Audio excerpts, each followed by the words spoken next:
দেখো বন্ধুরা, এই যে ওলকপির গাছ লাগিয়েছি, মানে চারা এবার বড় হবে, তখন আবার তোমাদের দেখাবো, আবার মাঝে মাঝে দেখাবো কীরকম কী সাইজ হয়। এই সবে লাগিয়েছি, দুদিন হলো। এই যে এইগুলো একটুখানি এক সপ্তাহ আগে লাগিয়েছি। এগুলো আমি বীজ ফেলে তাতে চারা হয়েছে, সেই চারা লাগিয়েছি, বুঝেছো বন্ধুরা? এই যে দেখো আমার সেই চারা, এই যে দেখতে পাচ্ছ তোমরা, এই যে আমি বীজ ফেলেছিলাম, তার থেকে এই যে চারা হয়েছে।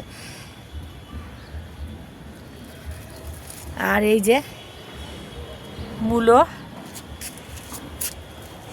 কিন্তু পালং শাকটাকে, এই যে মূলো, এই যে মূলো ওই ঢেকে রেখেছি নেট দিয়ে, তাও ওই যে পাখিতে সব খেয়ে নিয়েছে, কিচ্ছু নেই। এই যে ওই যে কালকে কটা মূলো তুলেছি, আর এই যে দেখো এই যে আবার হচ্ছে। এই যে বেগুন গাছও লাগিয়েছি, এবার জানি না কি কত দূর হবে। এই যে এটা হচ্ছে গতবারের বেগুন গাছ, ফুল আসছে সবে।